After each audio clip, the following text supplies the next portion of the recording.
लखनऊ का गणित फेल, बगावत का दायरा बढ़ा, ब्राह्मणों के स्वाभिमान को मिला ठाकुरों का कवच। अब क्या करेगी सरकार? चेतावनी, रद्दी की टोकरी में पंकज चौधरी के फरमान पर भारी पड़ा ठाकुर नेता का ऐलान, भाजपा में मचा घमासान। अब ये लड़ाई ब्राह्मण बनाम सरकार नहीं, सवर्णों की महाबगावत ने लखनऊ के सिंहासन को डोलने पर किया मजबूर। लखनऊ में बैठे हुक्मरानों को लगा था कि एक नोटे से ब्राह्मणों को डरा देंगे, मगर उन्हें अंदाजा नहीं था कि अब इस लड़ाई में ठाकुर भी ढाल बनकर खड़े हो जाएंगे। पंकज चौधरी की चेतावनी धरी की धरी रह गई जब एक ठाकुर नेता ने खुलकर कह दिया कि ब्राह्मणों ने जो किया वो बिल्कुल सही किया। ये सिर्फ समर्थन नहीं बल्कि उस घमंड पर प्रहार है जो सत्ता के नशे में चूर होकर विधायकों को गुलाम समझने की भूल कर बैठा था। ये बगावत अब ब्राह्मण बनाम सरकार नहीं बल्कि सवर्ण बनाम तानाशाही बन गई। उत्तर प्रदेश की राजनीति में ऐसा भूचाल आया जिसने भारतीय जनता पार्टी के संगठन और सरकार दोनों की नींद उड़ा दी है। अभी तक बात सिर्फ ब्राह्मण विधायकों की नाराजगी तक थी, लेकिन अब इस आग में घी डालने का काम किया एक ठाकुर नेता ने। बीजेपी के कद्दावर नेता विपुलेंद्र सिंह ने खुलकर ऐलान कर दिया कि ब्राह्मण विधायकों ने जो बैठक की उसमें कुछ भी गलत नहीं था। ये बयान सीधे तौर पर प्रदेश अध्यक्ष पंकज चौधरी और मुख्यमंत्री योगी आदित्यनाथ की कार्यशैली पर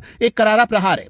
पंकज चौधरी के जातिगत बैठक न करने वाले फरमान को उन्हीं की पार्टी के नेताओं ने रद्दी की टोकरी में डाल दिया। विपुलेंद्र सिंह ने साफ कर दिया कि समाज के हित की बात करना कोई गुनाह नहीं है। विपुलेंद्र सिंह का यह बयान इसलिए भी अहम है क्योंकि वो क्षत्रिय समाज से आते हैं। लखनऊ में बैठे कुछ रणनीतिकारों को गलतफहमी थी कि अगर ब्राह्मण नाराज होगा तो ठाकुर उनके साथ खड़ा रहेगा, लेकिन विपुलेंद्र सिंह ने पीएन पाठक के सुर में सुर मिलाकर उस गलतफहमी को चकनाचूर कर दिया। उन्होंने सवाल उठाया कि अगर कोई समाज अपने लोगों के साथ बैठता है या भोजन करता है तो इसमें किसी को आपत्ति क्यों होनी चाहिए। विपुलेंद्र सिंह ने तो यहां तक कह दिया कि पीएन पाठक एक सुलझे हुए नेता है और उनकी बैठक को विवाद का विषय बनाना समझ से परे है। यह समर्थन बताता है कि विधायकों के अंदर अपनी ही सरकार के खिलाफ कितना गुबार भरा हुआ है। प्रदेश अध्यक्ष पंकज चौधरी ने सोचा था कि वो नोटिस का खेल खेलकर नेताओं को डरा देंगे, लेकिन यहां तो पासा ही उल्टा पड़ गया। पहले पीएन पाठक ने ललकारा और अब विपुलेंद्र सिंह ने मोर्चा खोल दिया। ये जुगलबंदी बता रही है कि सवर्ण समाज अब सरकार की तानाशाही बर्दाश्त करने के मूड में बिल्कुल नहीं है। ब्राह्मण और ठाकुर उत्तर प्रदेश की राजनीति के दो सबसे मजबूत स्तंभ हैं। अगर इन दोनों ने हाथ मिला लिया तो लखनऊ की कुर्सी के पाए हिलने में वक्त नहीं लगेगा। विपुलेंद्र सिंह ने यह साबित कर दिया कि विधायक अब रबर स्टाम्प बनकर नहीं रहेंगे। योगी सरकार के लिए खतरे की घंटी है।